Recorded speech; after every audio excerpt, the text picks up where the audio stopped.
longtime Sanford resident. I'm a local journalist here. I'm happy to be here tonight. I'm a member of the Georgetown Steering Team. And for those of you who don't know, the Georgetown Steering Team is a local organization that works to collect and share the local history of Georgetown. So that's a little bit of what we do. We've been around for about 3 years or so doing different events. This is our first gala, so thank you all for being here. Give yourselves a hand.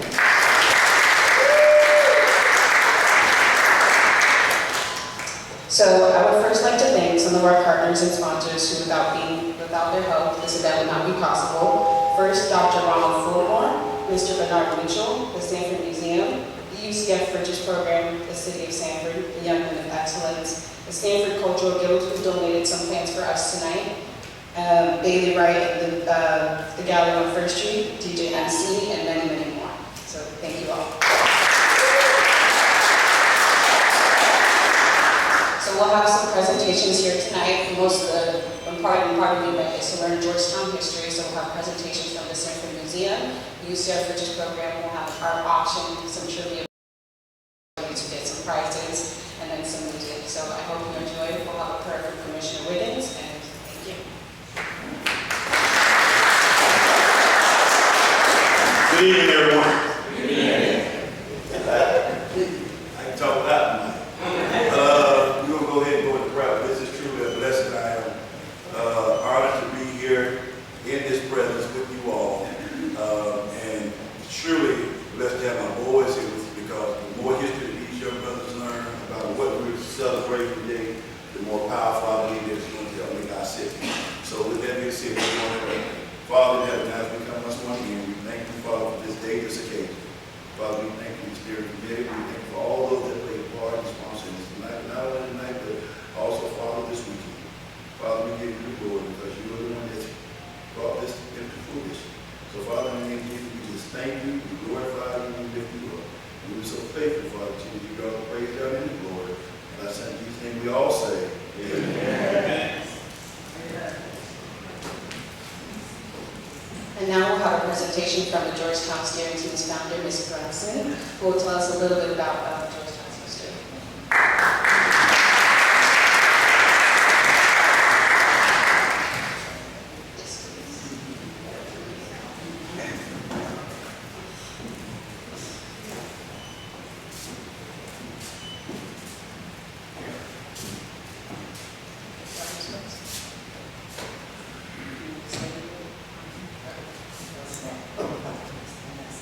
Good evening. Good evening. What a pleasure it is to be here this evening. We've been talking about Georgetown and doing things on Georgetown for a long, long time. Georgetown has been here since 1890. And a lot of folk didn't know that. But since we started our Georgetown Steering Team, and in 2020, we received our designation from the National Trust that Georgetown is that's right, we are recognized as a national neighborhood.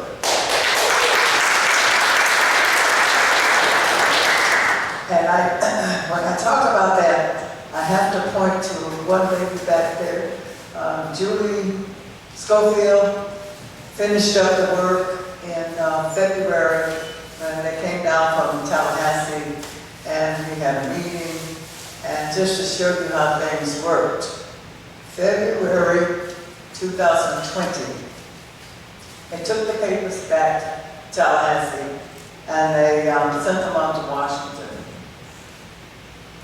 March 2020, we were into COVID, and we were shut down. So just think what would have happened to the Georgetown papers that we've been working on for 10 years. It just would have been for naught. But we have been really blessed with this endeavor of Georgetown. So I want to just say thanks for being here. Thanks for being a part of what we're trying to accomplish in Georgetown. And it's good to see so many Georgetown neighbors, and everybody seems to know me, but when I left a long time ago, they were little kids, so I don't quite know them all, but they tell me who their families are, and then I can put it all together. But I want to tell you just a little bit about how we came about being a neighborhood. 1867, when the Emancipation was eventually enacted, and we were freed. And most people knew that we were freed, but they weren't quite sure what it was. So in that time frame, 67 to 77, the barges were running on the St. John River. And people that looked like me and you were on those barges. And of course, they stopped at the St. John River here in Sanford. And they were coming because, first of all, economically, there was nothing for them to do on the plantations. All the work was gone. Nobody was buying cotton anymore because they had it all stockpiled over in England. So they came here because they believed that the weather would allow them to make a living, a viable living here in the Sunshine State. And as far as they knew, Sanford was the Sunshine State. But they came here, and not only did they work, but one of the first things they did was they built a brush harbor out on Millville Avenue, and that was their place of worship. I'm so happy that they did that. Some people don't believe in what happens when you don't believe in a higher. You just think that it's all happening. It does not happen that way. You must have something to believe in.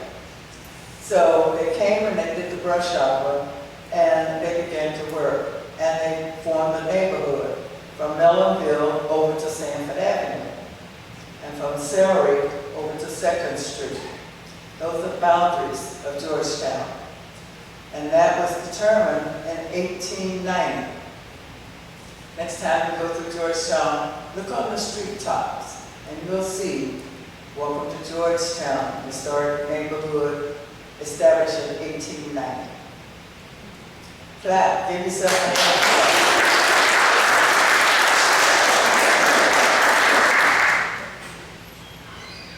I'm so proud of that because I did not have any relatives that were in that first one of the barges that came down.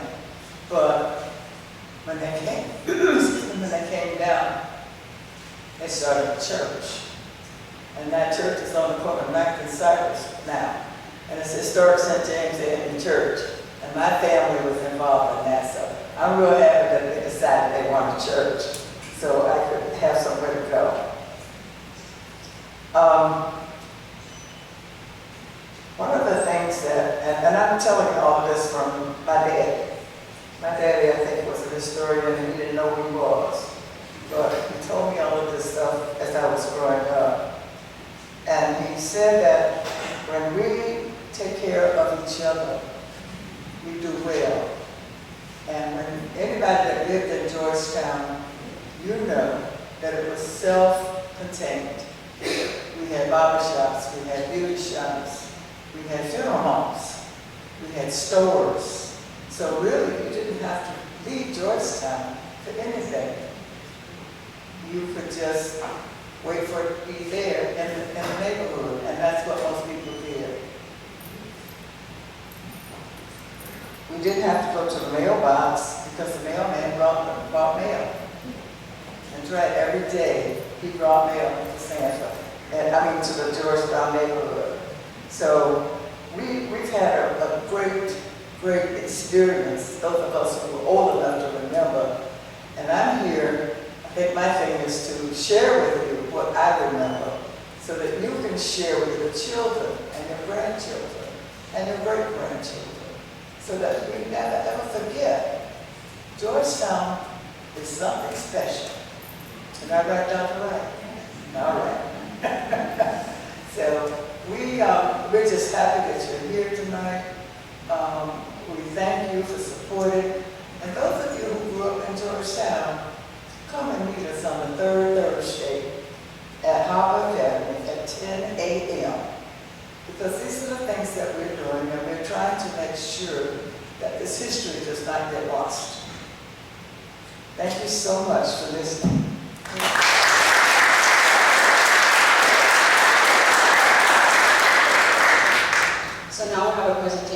UCF Bridges, who we've been working with over the several years to collect oral history interviews from people from Georgetown. So they'll show you a collection of their work and tell you about its importance.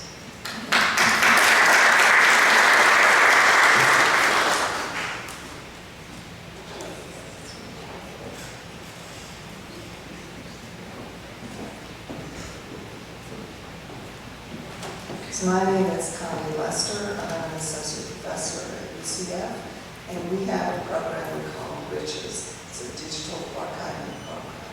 And we've been collecting materials from Georgetown since the beginning of the program, actually, so in 2010.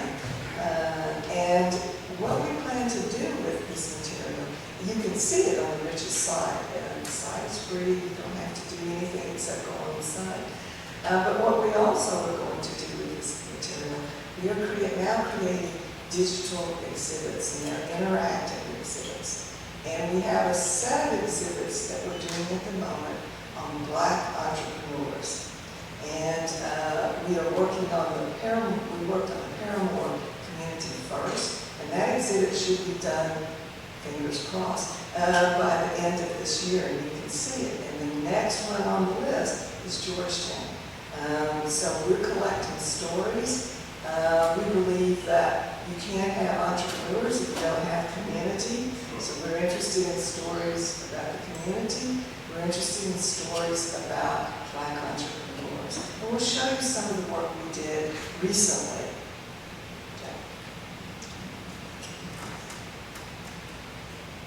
My name is Zillistine Bellamy. I was born right here in Sanford. I've never left Sanford. August the 10th, 1929.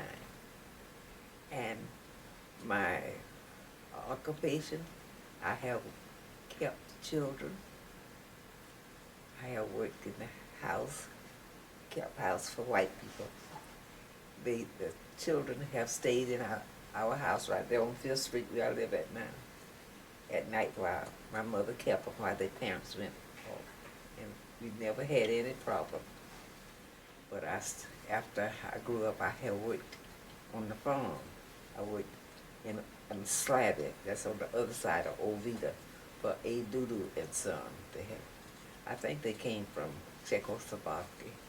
And Andrew Dudu, that was the boss man in the field. Then in the wash house, it was his brother did that. And I had, after I worked for one man 14 years. And then I went in business myself on Sanford Avenue, 14 Sanford Avenue. For 20 years, I had a laundry and dry cleaning business. And I operated the theater also for a short period of time. I ran it 20 years. I was working for Mr. Phillip, 14 years. And I wanted to go in business for myself. And so he told me, he said, well, Steenie, if you want to go in business for yourself, I'll help you. And so he had some equipment that he wasn't using anymore. So surveyors to put the clothes on, and he let me have the surveyor, and I bought his laundry equipment. But then I had a time because I was trying to get a small business loan. And at that time, there was no such thing for a black lady getting a small business loan. But I had was a man that would I gave my orders to. He was a Jewish man, and I told him about it, and he told me, he said, and when they sent me all those papers, well, that just knocked me out. I said, gosh, that will come up to the end before I fill out all these papers. He said, Steenie, don't worry about that. See, that's just a scare. So he filled it out for me. That's how I got my small business loan. But I had to do some work too. I had to go to different banks, and they had to turn me down in order for me to get the loan. And I did work for Auto Train I did the police department, I did the sheriff department, and I did all their business. And I had to have the clothes, and I'm glad that I was a person, I believe in time. And because you had to have that, the auto train clothes ready on time, 5 o'clock in the morning, the trucks had to load those clothes out. So I was glad of that. And I was able to school my children, and it was hard work, but that was no problem because I was used to hard work. And I enjoyed it. And I sold my business in '86. My name is Richard Theacher, and I am from Sanford, Florida. I grew up in the Georgetown area of Sanford, Florida. My life growing up here was a lot of walking on dirt roads. And contrary to perhaps popular belief, dirt roads seemingly in those days got hotter than asphalt does these days. Like you could not walk sometimes on the dirt in the summertime and not have your feet get burned. But it was beautiful, I think, in the respect of looking back now when it comes down to the resources that we have, that we had, not only resources like fruits and vegetables, because I can recall in my backyard having at least 5 to 6 different fruit trees, and every neighbor having something similar or something different. There were a lot of gardens, of course, having family members that worked in the agricultural industry and in the fields, as they call it. There was a lot of cucumbers and cabbage and the things now that you realize as a responsible and paying adult don't just appear in your backyard, don't just come free, but at that time it seems like there were in abundance. I went to historic St. James AME as a result of my grandmother and her family going there and really being active in the church. And that was on one corner, and on every other corner there was a church. African Methodist, Episcopal, Baptist, and you know, different churches, and they're still there to this day. Not probably as populated by the people that live around them. You know, people move out and drive in, but you know, everyone was a part of some church. Even those people that you didn't see go every Sunday, when it came time to go, they had to pick a church. You know, and that was just one block. You go up a few more blocks, there's other churches as well. And that was a part of the fabric for the Georgetown community. Growing up. Okay, my name is Geraldine Louise Davidson, and I married James Wright, so my name is Geraldine. I go by legal name Geraldine Davidson Wright. And I was born in Sanford, Florida, September 21st, 1946. My home was 615 Hickory Avenue in Sanford. Yes.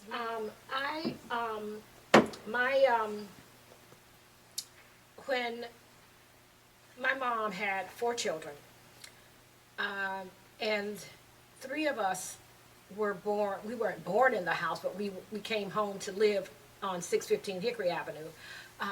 My brother Paul was a year older than me, and he had the privilege of attending Hopper. And I was not old enough for school yet. When we moved into the projects, my brother Paul was taken over to Hopper every day until the end of the year. So he finished up his first grade year at Hopper. My first grade year was at Goldsboro Elementary because we were down the street from Goldsboro. So I attended Goldsboro Elementary from 1st to 6th grade. I went to Cruz from 7th through 12th. And actually, I became the principal of Goldsboro some years down the road. My full name is Annie Louise Rifa. I was named after my 2 grandmothers. Was born at the Navy base in 1951. Life in Sanford for me, was fine. I wasn't aware of what was going on beyond Florida, and I find it ironic now that I was always afraid of Mississippi and Alabama, not realizing that there wasn't too much difference between Mississippi, Alabama, and Florida. Life was good. The neighborhood was close. Everybody parented everybody's children. So if you did something, say in Goldsboro, by the time you got home, it was already there, and you were going to be disciplined for it. I don't know. I've listened to other people talk about Sanford. One man said in an interview that it was paradise, and I don't know that I would go that far. It was a good small southern town. There were places that I knew I wasn't supposed to go. There's still some streets in Sanford that I have not been down, and it's just force of habit. That's the only explanation I have. I can remember all birthdays were celebrated at the zoo. I have pictures that go back ages of people who are still living here, where we went there and celebrated birthdays. And that was usually, I don't remember going to the zoo for any other reason. It wasn't what it is now. You knew you were at the zoo, you knew there were animals there. It was a new and different experience. And, you know, it's at the corner, I think, of Commercial and Seminole Boulevard. Sanford was Sanford.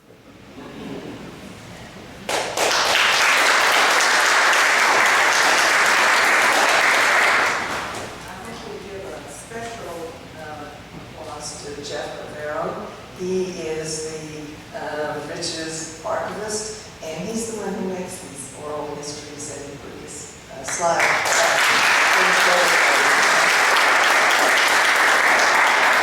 So we will be at the Emancipation Day celebration tomorrow. We've been working with the Georgetown Committee for 3 years now, and we've been at every one of them. And we'll be there tomorrow. We will have capability of doing an oral history with you if you would like to do that.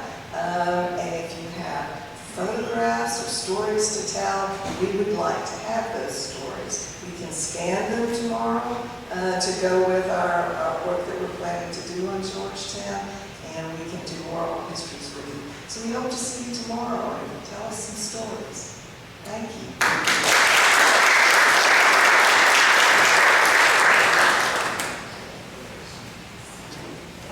So next we'll have some people getting food, so we'll start with the back row of tables. You guys can take your plates and go get the food. You guys can want to.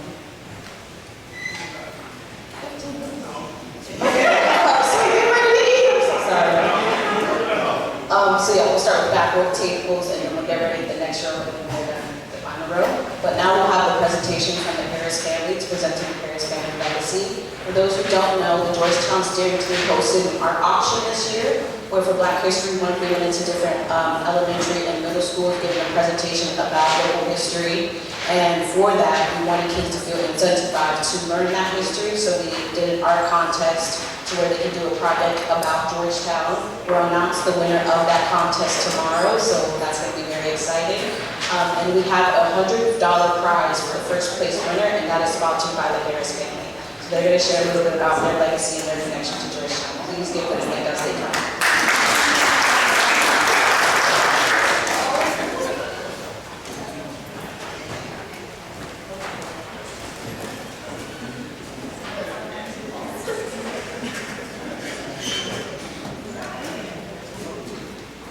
Good evening.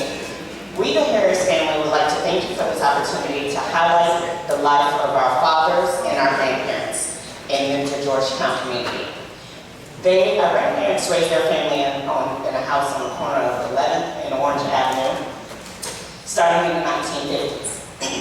Our grandparents originally had 4 homes on that property, and today 2 of those homes still remain. They had 4 boys who they raised in Georgetown. And our grandfather, William Harris, owned the 1-hour modernized dry cleaners in Winter Park, Florida. Our grandmother, Ida Johns Harris, or Granny as we call her, was a homemaker, and she was the one that collected the rent from the other 3 houses that we owned there. She was also, she worked in the celery fields after she felt like her boys were old enough to be in school and maintain on their own. And she just told her husband, okay, I'm sick of being at the house now. I'm going out here and do a little something for myself.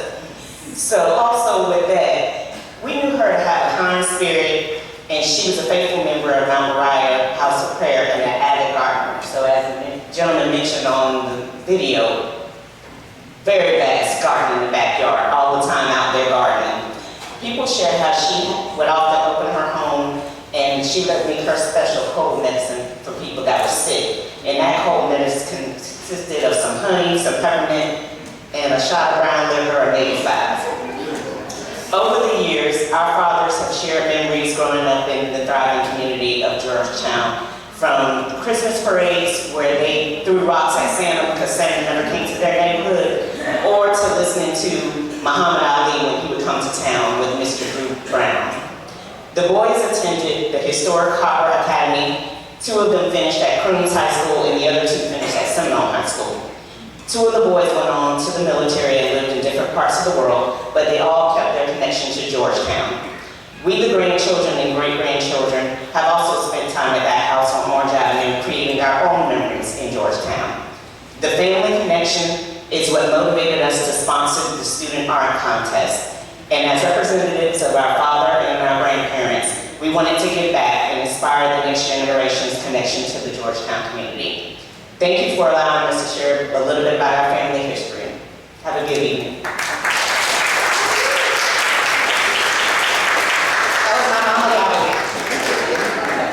Oh yeah, we're supposed to take pictures.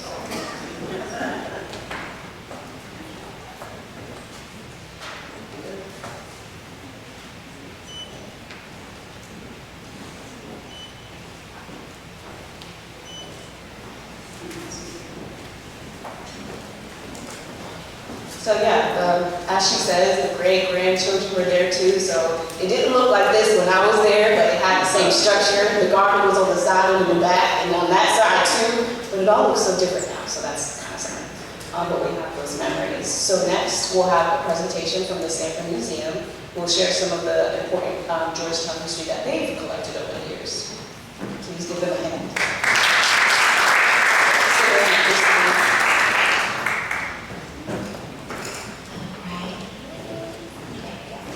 Hi, my name is Savannah Cole. I'm a curatorial assistant at Sanford Museum. We are very thankful to have been invited to join the Georgetown Steering Team in their endeavors. We've been a museum since 1957, and sometimes you get things, get items, and they may be the answer to a question you don't know. And one of these items is our Halifax photo collection.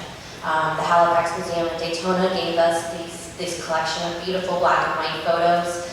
They might be from the 20s to the 1940s of the Sanford Black community. They gave it to us in 2001. We have no idea who these people were.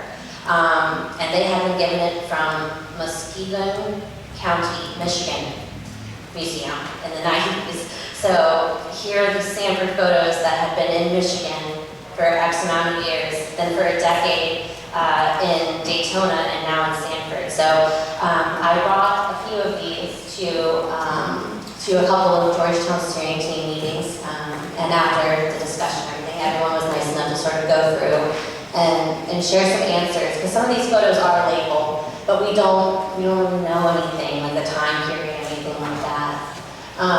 This one we could guess, it's row houses, we probably like, oh, maybe that's Goldsboro. So we had an idea of that, I guess of that one. These ones, the children at school, bless his heart, he put Grooms Colored School instead of Crooms. But we could figure out, okay, that's Hopper and that's Crooms, so this is definitely Sanford. This is definitely like our community. And it's just really cool to see, like, because these are much older photos, so it's pretty cool to see. St. James, another image of Hopper, you can see it from another angle. So again, we are very sure these are Sanford photos. They're labeled Sanford, we know these buildings, but when it came to the people, we didn't really know who these people were. We have these really great photos. this one was just called Buddy and his pals, the one on top, and then the other one was Little Buddy. This is probably one of the first photos that the Georgetown team was able to identify for us. Buddy, we don't know his pals, but Buddy was Mr. Raleigh Boykin of the Goldsboro community. His dad was the first postmaster of Goldsboro. But these are photos from when he was a kid, so we were able to time these, like figure out what decade they're in. So it was pretty cool. And we had no idea who Buddy was. He was just Buddy.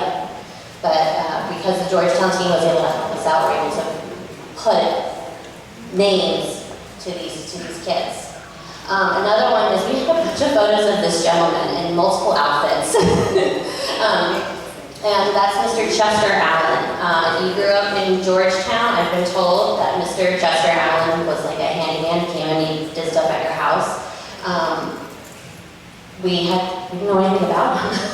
We had never, so not only were we able to, we had these great photos. I mean, he's like posing. He's like so cute. He's wearing like different outfits in different photos. Oops. And so we're able to put not only who this person is, what he did in Georgetown, how he impacted his community, but also stories behind it. If you look at just his general papers, like on Ancestry or something, he doesn't tell you what he did. He says he worked for himself. That could be anything. So we wouldn't have had the details of what he would have done and how he was part of the community with how the Georgetown team was sharing the stories with us. This is another one. This is a very interesting one because we're like, oh, it's like a really distinct building. It's brick on top and then block on the bottom. We were trying to figure out what it was. Couldn't really figure it out. The kids say they're picking up peanuts. That's cute. We actually found this photo at the Hopper Academy Georgetown exhibit that they have. It was Trinity Methodist Church, which was built in 1880, and it was demolished in 1964.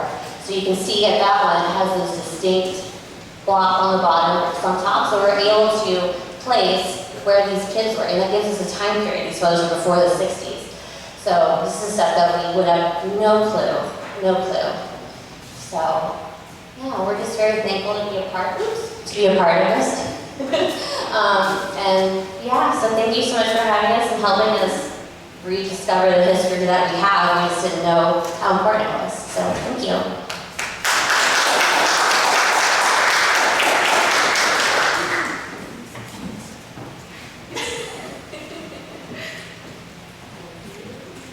Awesome. And then this last one, you guys will be able to get your food when this line goes up, so keep that in mind.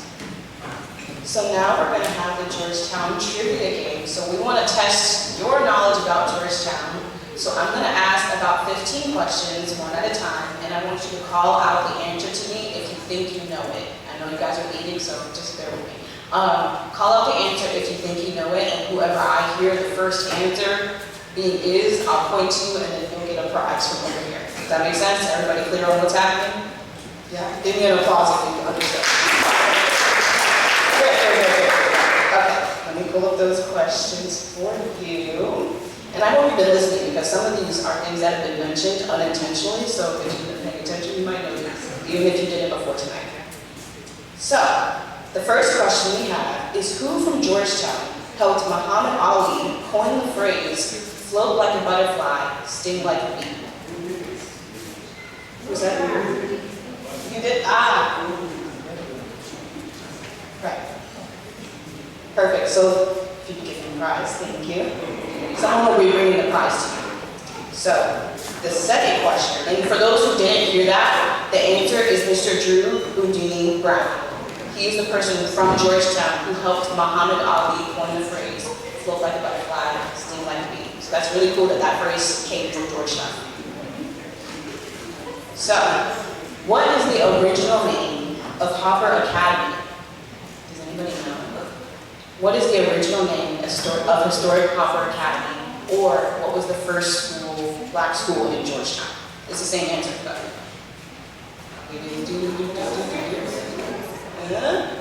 This might be a little bit tricky. Did someone say it?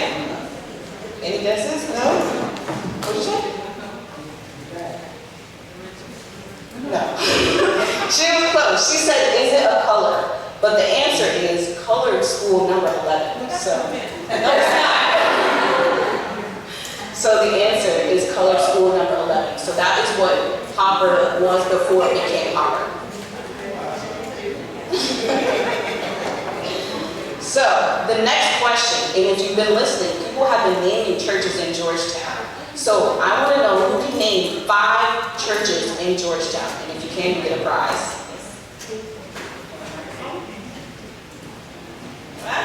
You guys can share the prize. Who wants it? St. Paul Baptist Church, St. James, AME, St. John, New Bethel, and Trinity United Methodist Church. There you go.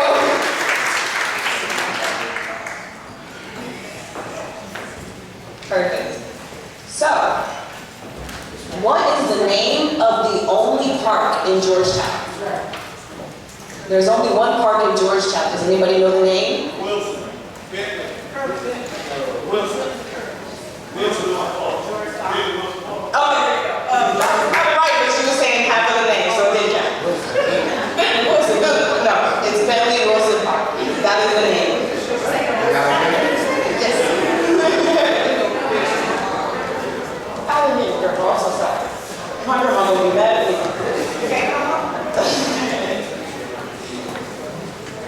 Okay, so the next question. What year was Georgetown established? If you got it.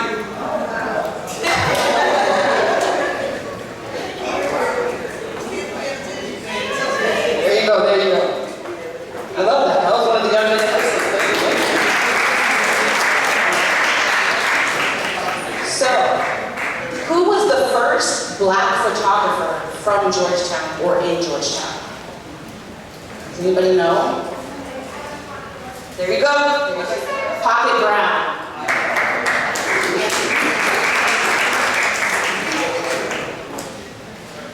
Okay. What year was St. James AME Church formed? Now here's a hint. St. James is actually older than the city of Sanford itself. So, what's it?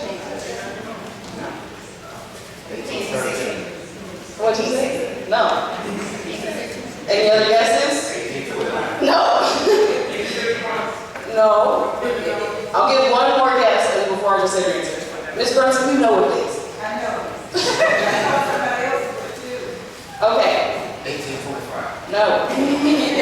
1867. So it was 10 years before Sanford became. So, this one is a few people should know this.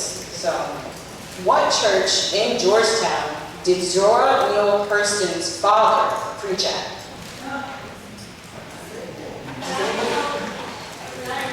There you go. That's Zion Hope Missionary Baptist Church.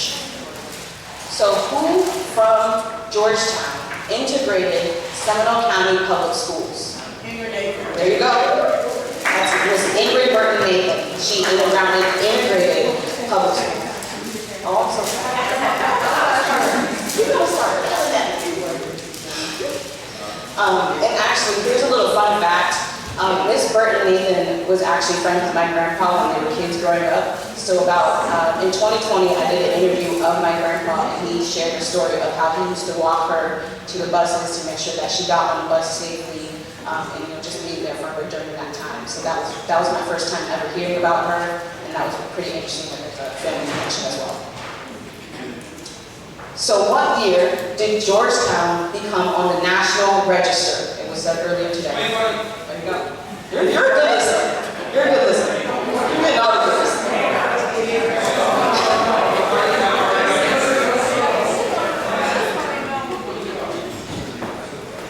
All right. So, who from Georgetown delivered over 40,000 babies? There you go, Grandma. There you go, Grandma. Okay. So what high school was formed by the same founder of Historic Hopper Academy? Who said it? I heard it. There you go.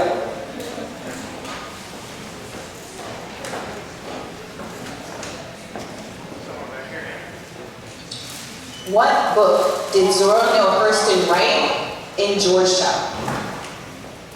She wrote, and it's there you go. That's good. Good job. I'm so sorry.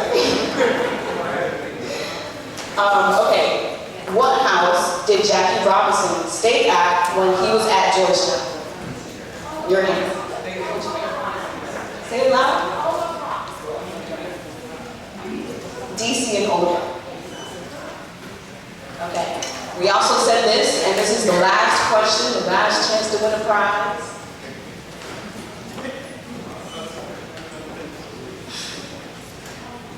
Okay. How many years has the Georgetown Steering Team been holding these events? 3 years. I heard my grandma, I'm so sorry. So yes, thank you guys, that was the game.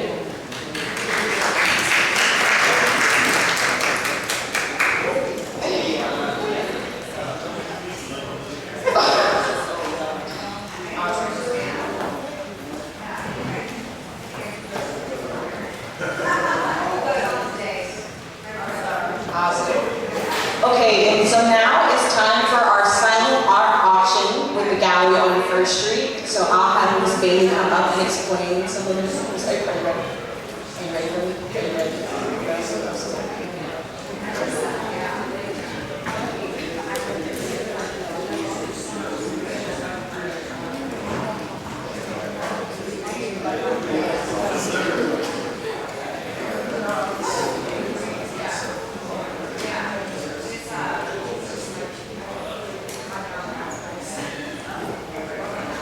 Hi, I'm Bailey from Gallery on First, and we have a few pieces here from the artists at Gallery on First that are up for auction. You'll see there's a starting bid on each of these. We'll give everybody about 30 minutes to come and check it out. And half of the proceeds will go to Hamilton Elementary directly, and the other half will go back to the artists who are local here. And yeah, let me know if you have any questions about anything. They're all different mediums. We have watercolor, oil, mixed media, acrylic, and come on up and take a look. And the money goes to Hamilton.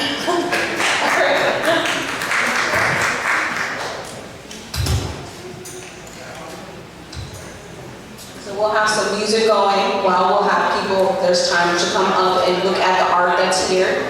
And again, half of the money is going to be donated to a school in Georgetown. So definitely come participate. The artists, you're supporting local artists, and then you're going to be supporting local education. So it's a great opportunity to give back to the community.